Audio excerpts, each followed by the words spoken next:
Abraham accord है क्या? ये इसराइल को तस्लीम करने का एक तरीका है। माजी में डोनाल्ड ट्रंप ने कुछ मुसलमान मुल्कों से वादा किया था, बहरीन से, यूएई से, दीगर मुल्कों से, कि हम फलस्तीनियों को बहुत सारे हकूक देने जा रहे हैं, हम फलस्तीनियों को बहुत सारी इमदाद देने जा रहे हैं, उनकी तामीरें नौ करने जा रहे हैं, लिहाजा आप आए और फलस्तीनियों की खातिर आप तस्लीम कर लें इसराइल को। तो उन्होंने अब्राहम अकॉर्ड के जरिए से इसराइल को तस्लीम कर लिया और उसके बाद फलस्तीनियों की इतनी लाशें बिछी हैं कि 70,000 फलस्तीनी गुज़िश्ता 2 साल से पहले कत्ल हो गए और बदतरीन हमले हुए। आज भी उनके ऊपर हमले हो रहे हैं। अभी जब मैं आपसे बात कर रहा हूं अभी भी उनके ऊपर अटैक हो रहे हैं। जंगबंदी तो हुई नहीं। तो अब अब्राहम अकॉर्ड जो है वो बाकी ममालिक जो रह गए हैं उनसे भी इसराइल को तस्लीम करवाना है और उसके लिए एक नया फार्मूला डोनाल्ड ट्रंप ने दिया। फार्मूला दुनिया के सामने नहीं आया अभी तक, लेकिन वो ये कहते हैं कि इस फार्मूले के ऊपर आसिम मुनीर और शहबाज शरीफ दोनों मेरे साथ शुरू से बिल्कुल मुत्तफिक है और मेरे साथ 100% उन्होंने यकीन दिलाया कि वो खड़े। फिर बाकी ममालिक ने भी, जनाब मुसलमान ममालिक ने कह दिया। अब ट्रंप का फार्मूला है क्या जो अभी तक चीजें सामने आई, जरा वो आप जान लें।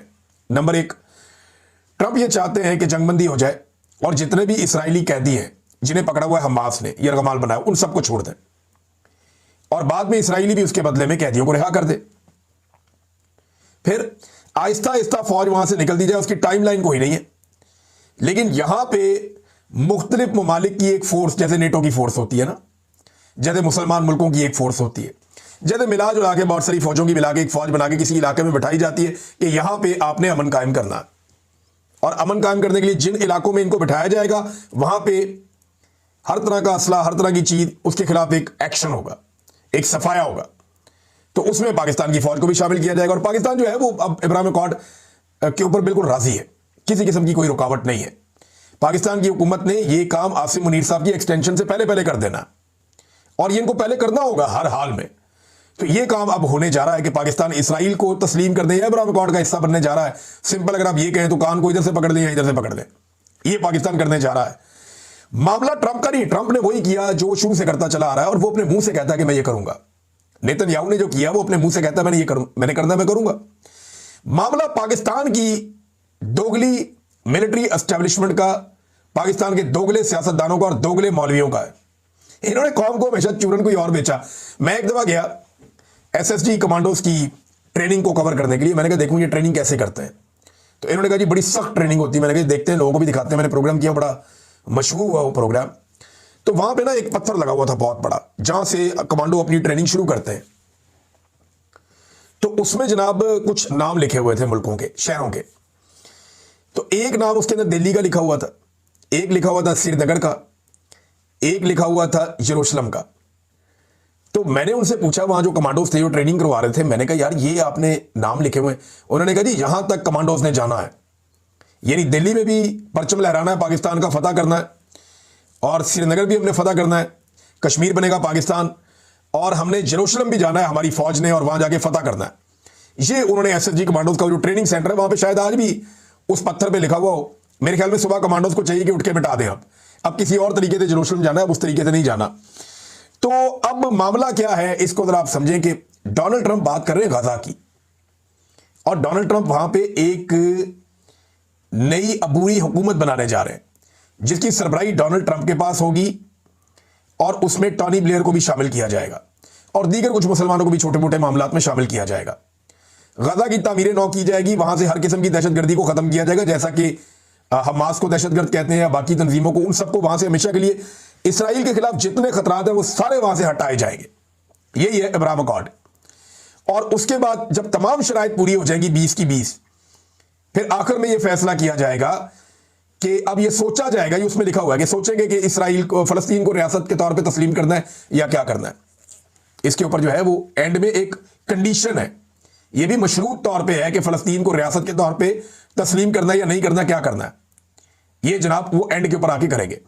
इसमें एक ये भी डोनाल्ड ट्रंप ने अपने मुंह से कह दिया कि मैंने नेतन्याहू को कह दिया कि अगर कोई एक नुक्ता भी पूरा ना हो या उसकी खिलाफ वर्जी हो तो ताकत का भरपूर इस्तेमाल करके, अपनी मनमानी करके जो फैसला उसका है उसको हासिल करे, या जो वो करना चाहता है उसको हासिल कर ले। ये डोनाल्ड ट्रंप ने कहा। मैं एग्जैक्ट आपको बता दूं, अगर किसी ने किसी एक नुक्ते की खिलाफ वर्जी की तो फिर वो अपनी मनमानी करने और बेरहम ताकत का इस्तेमाल करके अपने मकासद हासिल करने में नेतन्याहू हक बजानिब होगा। यह भी डोनाल्ड ट्रंप ने कह दिया। तो यह है नाजरीन वो मामला जो वहां पे होने जा रहा है। पाकिस्तान अब अब्राहम अकॉर्ड का हिस्सा बनने जा रहा है और पाकिस्तान ने इसको बड़ा वेलकम किया। पाकिस्तान के अंदर जितने लोग चूरन बेचते थे सारे ही चुप हैं। देखिए, इमरान खान साहब का एक स्टेटमेंट निकाल के सामने रखा जा रहा है बार बार, और यह कहा जा रहा है कि इमरान खान ने 2 स्टेट सोल्यूशन की बात की थी। 2 स्टेट सोल्यूशन की बात जो है वो अक़वाम मुत्तहिदा करती है और उसकी करारदादों के अंदर वो मौजूद है कि यहां पे फलस्तीनियों की और इसराइलियों की 2 अलग अलग रियासतें बनाई जाए।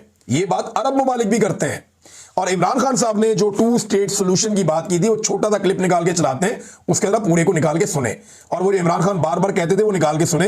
इमरान खान ने कहा था कि 1967 से पहले वाले जो बॉर्डर थे वहां पे चले जाओ, और 1967 से पहले वाले जो बॉर्डर थे ना, उनमें जेरूशलम का एक बड़ा हिस्सा और पूरा वेस्ट बैंक उर्दन में था। उनमें गोलान हाइट्स जो है वो सारी की सारी किसके पास थी? वो उधर ऊपर शाम के पास थी। उसमें गजा बिल्कुल एक अपना अलग आजाद खित्ता था, और उसके साथ बहुत सारे एरियाज फलस्तीनियों के पास थे। ये था 1967 से पहले का फलस्तीन और इसराइल 2 अलग अलग रियासतें, ये 2 अलग अलग जगह थी। और अक़वाम मुत्तहिदा की बाकायदा एक अपनी एक करारदाद के तहत अक़वाम मुत्तहिदा ने इसको 1948 से पहले ये जेरूशलम को उन्होंने एक अलग पूरा शहर बना दिया था, और उन्होंने कहा था कि ये अब अक़वाम मुत्तहिदा के कंट्रोल में रहेगा। लेकिन 4 जगह है इस वक्त, ये खाली गजा की बात नहीं हो रही। ट्रंप ने इस सारे मामले को गजा पे महदूद कर दिया। फलस्तीन जो है वो खाली गजा नहीं है, ये आपको धोखा दिया जा रहा है। फलस्तीन खाली गजा नहीं है, गजा बहुत बड़ा है। इसमें 4 मुतनाज़े इलाके। नंबर 1 जो मुतनाज़े एरिया है वो है जी वेस्ट बैंक का। ये बहुत बड़ा इलाका, गजा से बहुत बड़ा। ये नक्शा आप देख लें, इसमें आपको ये नजर आ रहा होगा वेस्ट बैंक का इलाका। अच्छा, ये जो दूसरा एरिया जो मुतनाज़े है वो है ईस्ट जेरूशलम का। जेरूशलम जो है ये वो शहर है जहां पे सारे मुकद्दस मकामात हैं, और इस शहर के अंदर, जेरूशलम शहर के अंदर, इसके 2 हिस्से हो गए थे। एक ईस्ट जेरूशलम था और एक वेस्ट जेरूशलम था। जो ईस्ट जेरूशलम था ना, वो था मुसलमानों के कंट्रोल में, और ये जो ईस्ट जेरूशलम है इसमें तमाम मुकद्दस मकामात हैं तीनों मज़ाहिब के मानने वालों के, यानी मस्जिद अक्सा भी इसमें है जो मुसलमानों का मुकद्दस मकाम है। इसमें दीवार गिरिया भी है जो यहूदियों का मुकद्दस मकाम है, और इसमें होली चर्च ऑफ सेफोकर भी है, ये ईसाइयों का एक मुकद्दस मकाम है। तो ये तीनों के अलग अलग मुकद्दस मकामात यहां पे हैं, और यहां पे 4 क्वार्टर्स भी हैं यरूशलेम के सेंटर में। ये टोटल एरिया बहुत थोड़ा सा 1 मील से भी कम का बनता है। इसमें जो जितना जितना रकबा सबके पास है मैं आपको बता देता हूं। इसमें तमाम जो मज़ाहिब हैं उनके मानने वालों का 33 एकड़ यहूदियों के पास है, 77 एकड़ मुसलमानों के पास है, 31 एकड़ आर्मीनियंस के पास है, और 7 एकड़ ईसाइयों के पास है। और यहां पे मुकद्दस मकामात हैं। इस जगह के ऊपर सबका फड्डा है कि यहां पे सबको कंट्रोल चाहिए, और इमरान खान साहब ने कहा था कि जेरूशलम फलस्तीन का दारुल हुकूमत होगा। यानी ये जो मुतनाज़े इलाके हैं जिनका मैंने आपको बताया, गोलान हाइट्स, वेस्ट बैंक और जेरूशलम और गजा, इन सारों को मिलाकर फलस्तीन बनता है, और इसका जो दारुल हुकूमत है वो जेरूशलम होगा। ये इमरान खान साहब ने अपने पूरे इंटरव्यू में कहा था, और यही फलस्तीनियों की ख्वाहिश भी है, और वो यही मांगते हैं कि हमें हमारा इंसाफ इस तरीके से दिया जाए। क्या इसकी बात हो रही है? बिल्कुल नहीं हो रही। इसके ऊपर कोई मौलवी शौलवी तो पाकिस्तान में थोड़ा बहुत वो जमात इस्लामी के अमीर ने बात की है, लेकिन कोई फिक्र वाली बात नहीं है। बिल्कुल आसिम मुनीर साहब को या शहबाज शरीफ साहब को परवाह नहीं करनी चाहिए, क्योंकि जमात इस्लामी एस्टेब्लिशमेंट की भी टीम के तौर पर काम करती है।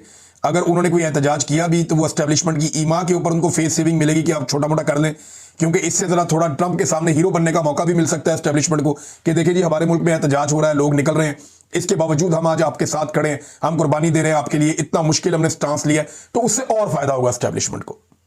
देखिए, ये खेल शुरू हुआ इमरान खान साहब का, मैंने आपको बहुत पहले आज से बताया था कि यह मामला जनरल बाजवा के दौर में चल रहा था। जनरल बाजवा यही सब कुछ करना चाहते थे, लेकिन उस वक्त इमरान खान साहब ने जनरल बाजवा का साथ नहीं दिया। फिर इमरान खान साहब का रिजीम चेंज हो गया, एक नई हुकूमत लाई गई, और अब मामला चलते चलते चलते चलते आज वहां पे पहुंच गए हैं जहां पे पहुंचने थे। अल्टीमेटली पाकिस्तान को यह फैसला करना था, पाकिस्तान के पासपोर्ट के ऊपर लिखा हुआ है, और वहां एक पत्थर पे भी लिखा हुआ है एसएसजी कमांडो जहां पे ट्रेनिंग करते हैं जेरूशलम, और पासपोर्ट पे लिखा हुआ है कि ये पासपोर्ट इसराइल के अलावा दुनिया के हर मुल्क के लिए काबिल इस्तेमाल है। तो बहरहाल वो अब ये वाली लाइन जो है मोहसिन नकवी साहब को मिटवानी पड़ेगी अगर मामला तब्दील हो जाता है तो।